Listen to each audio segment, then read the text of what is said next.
नमस्कार दोस्तों, मैं हूं दीप सिंह राजपूत और स्वागत करता हूं अपने YouTube चैनल पर।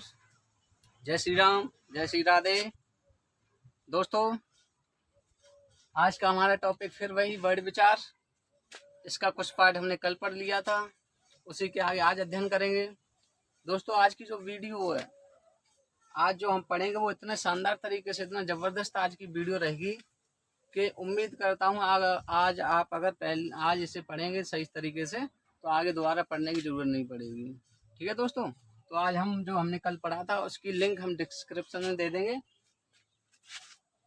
ठीक है दोस्तों, तो वर्ड विचार शुरू करते हैं। वर्ड विचार में कुछ पार्ट कल पढ़ चुके थे। क्या क्या पढ़ा था हमने? वर्ड विचार को कितने भागों में डिवाइड किया था कल? कितने भागों में डिवाइड किया था? 2 भागों में। क्या क्या? स्वर और व्यंजन। ठीक है दोस्तों, और वर्ड क्या होता है? भाषा की जो सबसे छोटी इकाई होती है उसे क्या कहते हैं? वर्ड कहते हैं। अब क्या पढ़ेंगे? स्वर। स्वर कितने होते हैं? मूल स्वर हमारे कितने होते हैं? 11। और व्यंजन, जो मूल व्यंजन होते हैं वो कितने होते हैं? 33, यानी कि 33। तो आज हम स्वर के अंदर कल हम पढ़ चुके थे।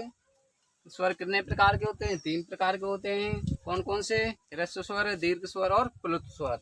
इनके बारे में कल अध्ययन कर चुके हैं और इसके आगे का जो पार्ट है उसके बारे में आज हम अध्ययन करेंगे। तो दोस्तों, आगे अध्ययन करते हैं। 4 नंबर क्या आएगा? अनुस्वार। देखिए दोस्तों, अनुस्वार होता क्या है? अनुस्वार जो हमने पढ़ा होगा अक्सर, ये जो बिंदी होती है शिरोरेखा के ऊपर, जो बिंदी होती है इसे क्या कहते हैं? अनुस्वार कहते हैं। ठीक है दोस्तों, तो इसकी डेफिनेशन, इसकी परिभाषा पढ़ेंगे हम। ठीक है दोस्तों, इसका उच्चारण, अनुस्वार का उच्चारण कैसे करते हैं? इसका उच्चारण नाक से किया जाता है।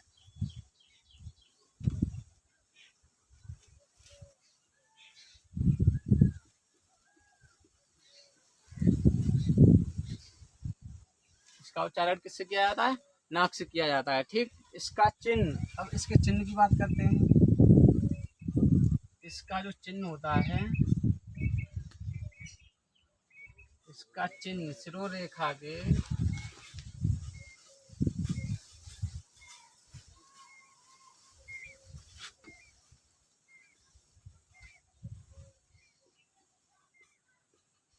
बिंदी के रूप में लिखते हैं।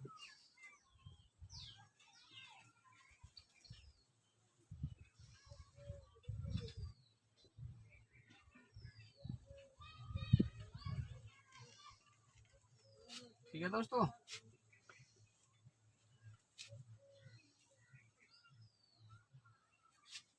इसका जो चिन्ह होता है वो शिरोरेखा के रूप में, शिरोरेखा के ऊपर बिंदु के रूप में लिखा जाता है। ठीक है दोस्तों, शिरोरेखा के ऊपर बिंदी के रूप में लिखा जाता है। इसके उदाहरण की बात करते हैं। जैसे क्या होता है? इसका उच्चारण नाक से करते हैं। अब जैसे क्या हो गया? गंगा हो गया, जैसे गंगा हो गया, लंगूर हो गया। अब देखिए गंगा का उच्चारण करिए। इसे हम, एक मिनट, इसे हम पंचमाक्षर भी कहते हैं। इसे हम पंचमाक्षर भी कहते हैं। यानी जो पंचमाक्षर होता है वो क्या होते हैं? अनुस्वार होते हैं। पंचमाक्षर भी कहते हैं। ठीक। जैसे गंगा, ये क्या है? पंचमाक्षर या बिंदी। गंगा, यानी कि गंगा किसका उच्चारण हो रहा है? पंचमाक्षर में जो ये आता है। ठीक। गंगा, गंगा हो गया, लंगूर हो गया, संतरा हो गया। इस तरीके से जो भी हम उच्चारण करते हैं वो क्या? अनुस्वार के द्वारा किया जाता है। ठीक है दोस्तों, आगे क्या पढ़ेंगे हम? यहाँ तक क्लियर? इसे साफ करते हैं।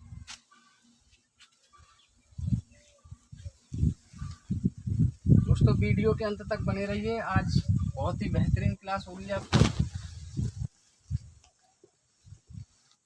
वीडियो को अंत तक जरूर देखें। आगे क्या पढ़े हैं? अनुनासिक।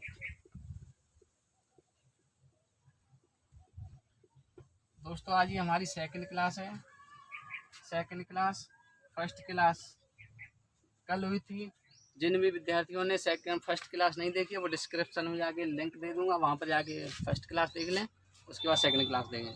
अब देखिए दोस्तों, अनुनासिक, इसका उच्चारण कैसे करते हैं। इसके उच्चारण में हवा, नाक, हवा क्या है, हवा नाक तथा मुख, हवा नाक तथा मुख दोनों के दबाव से बाहर निकलती है। क्या होता है, इसमें जो हवा होती है वो हमारी नाक तथा मुख दोनों के दबाव से बाहर निकलती है। ठीक, इसका जो चिन्ह होता है वो चंद्र बिंदु के रूप में होता है। किसके रूप में होता है, चंद्र बिंदु के रूप में होता है। ठीक है दोस्तों, अनुनासिक, इसका जो चिन्ह होता है चंद्र बिंदु के रूप में होता है। ठीक है दोस्तों, डेफिनेशन परिभाषा लिख लेते हैं इसकी हम। इसके उच्चारण, आज हवा बहुत तेज चल रही है। इसके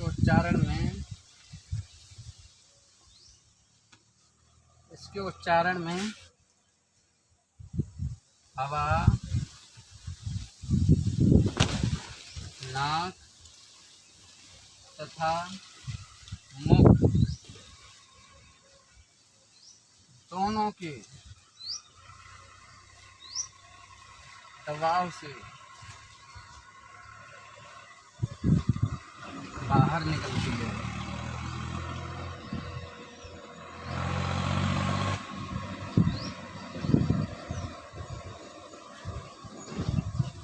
ये दोस्तों, इसका चिन्ह चंद्र बिंदु के रूप में होता है। इसका चिन्ह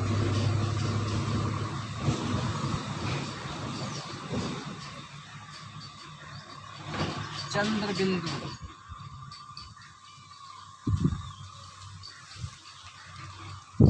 के रूप में होता है।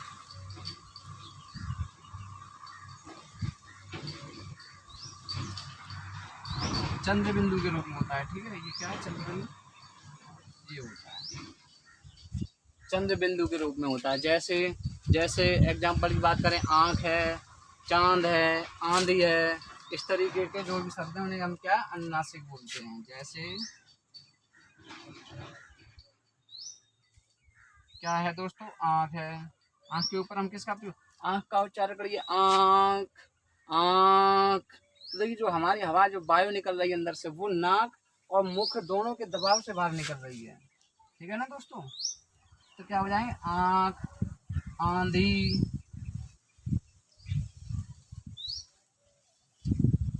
चांद।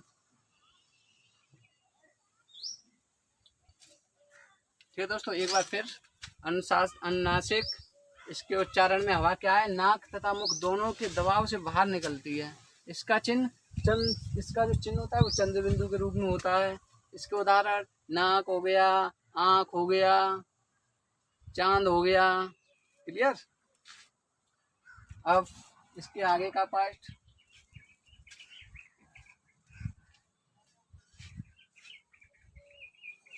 अब क्या पढ़ेंगे दोस्तों, विसर्ग।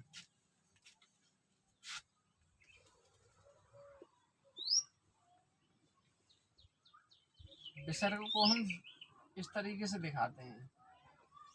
ठीक, इसका जो अधिकतर उच्चारण है वो संस्कृत के रूप में किया जाता है, यानी कि जो तत्सम शब्द होते हैं वहाँ पर प्रयोग किया जाता है। इसका उच्चारण ह की तरह होता है। जैसे संस्कृत में शब्द पढ़े होंगे आपने, अतः, प्रातः, स्वतः, इस तरीके से लास्ट में हम बिंदु के रूप में जो प्रयोग करते हैं उसे क्या कहते हैं, हम विसर्ग कहते हैं।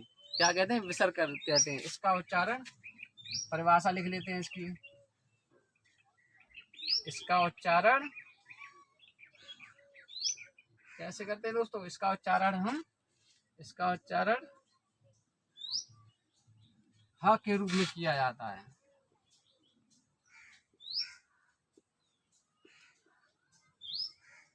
किसके रूप में किया जाता है, ह के रूप में किया जाता है।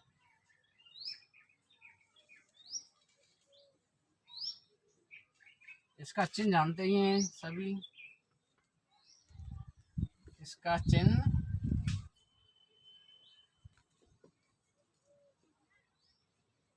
होता है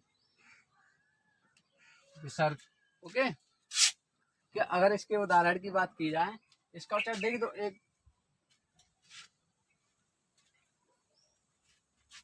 उदाहरण की बात करें, जैसे क्या हो गया, स्वतः हो गया,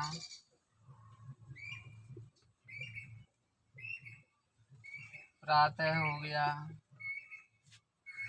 अतः हो गया। यानी कि हम कह सकते हैं जो संस्कृत के जो शब्द होते हैं, जो संस्कृत के शब्द होते हैं उनमें ह का प्रयोग किया जाता है, यानी कि जो विसर्ग होते हैं उनका प्रयोग किया जाता है। ठीक है, मैंने लिखाया नहीं, 1 मिनट लिखा देता हूँ। तथा इसका प्रयोग यहाँ से लिख लीजिए, तथा इसका प्रयोग यानी जो तत्सम शब्द होते हैं इसका प्रयोग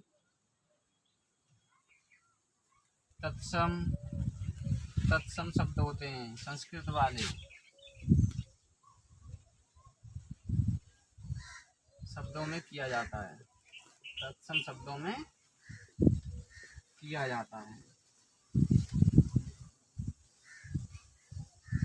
कहाँ किया जाता है दोस्तों? जो तत्सम शब्द होते हैं वहां पर प्रयोग किया जाता है इसका।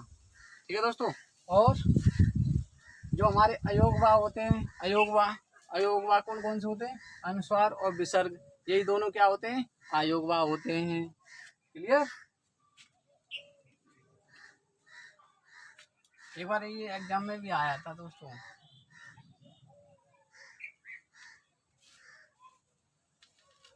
विकल्प दिए तो उसमें पूछा गया था अयोगवा बताइए। ठीक है, अयोगवा कौन से होंगे? अनुस्वार या विसर्ग, इनमें से कोई होगा उसे हम क्या बोलेंगे? अयोगवा बोलेंगे। और इसके बाद हम क्या पढ़ेंगे? आगत ध्वनियाँ। देखिए दोस्तों, आगत ध्वनि क्या होती है? इसे सीधे सीधे हम कह सकते हैं जो अंग्रेजी के शब्द हैं जो हिंदी में लिखे जाते हैं, अंग्रेजी के शब्द हैं वो जो हिंदी में लिखे जाते हैं उन्हें हम क्या कहते हैं? आगत ध्वनियाँ कहते हैं। ठीक, एक बार इसका जो चिन्ह होता है इस तरीके से होता है।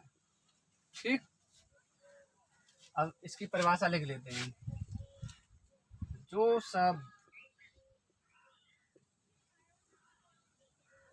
जो शब्द अंग्रेजी वाले,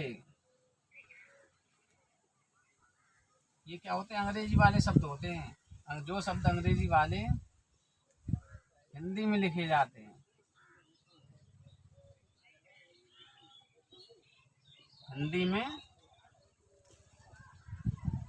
लिखे जाते हैं उन्हें क्या कहते हैं? आगत ध्वनियाँ कहते हैं। हिंदी में लिखे जाते हैं, जैसे देखिए उन्हें क्या कहते हैं? आगत ध्वनियाँ कहते हैं। जैसे डॉक्टर है, क्या है? अब देखिए ये अंग्रेजी का शब्द है, अंग्रेजी का क्या है? डॉक्टर क्या है? अंग्रेजी का शब्द है, लेकिन हम हिंदी में लिखते हैं इसे, तो इसकी परिभाषा आई है। जो अंग्रेजी के शब्द होते हैं और जो हिंदी में लिखे जाते हैं उन्हें क्या कहते हैं? आगत ध्वनियाँ कहते हैं। जैसे डॉक्टर हो गया, ट्रॉफी हो गया। ठीक दोस्तों, और स्टॉप हो गया। ये सभी क्या है? आगत ध्वनियाँ हैं। ठीक दोस्तों, आगत ध्वनियाँ, इसका चिन्ह इस तरीके से होता है। जो शब्द अंग्रेजी वाले हिंदी में लिखे जाते हैं उन्हें क्या कहते हैं? आगत ध्वनियाँ कहते हैं। जैसे डॉक्टर हो गया, ट्रॉफी हो गया, स्टॉप हो गया। क्लियर दोस्तों, आज हमारा जो स्वर वाला पार्ट था वो क्लियर हुआ। नेक्स्ट वीडियो में हम आएंगे व्यंजन, जो आगे नेक्स्ट पार्ट रह गया हमारा व्यंजन का।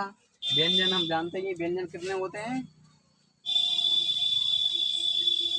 थोड़ा सा आज अध्ययन कर लेते हैं, फिर नेक्स्ट वीडियो में आएंगे। थोड़ा सा अध्ययन आज करेंगे, कल इसके बारे में चर्चा होगी। देखिए व्यंजन की बात करते हैं। व्यंजन की संख्या कितनी होती है? व्यंजन भी हमारे कितने जो मूल व्यंजन हैं वो 33 होते हैं। कितने हैं?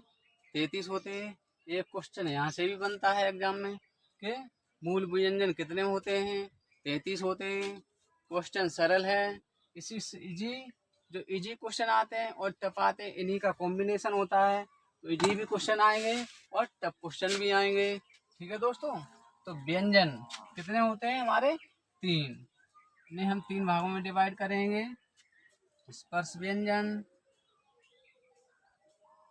स्पर्श व्यंजन,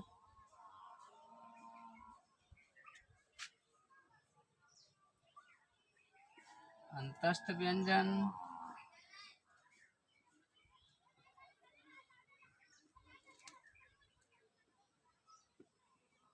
और स्पर्श व्यंजन।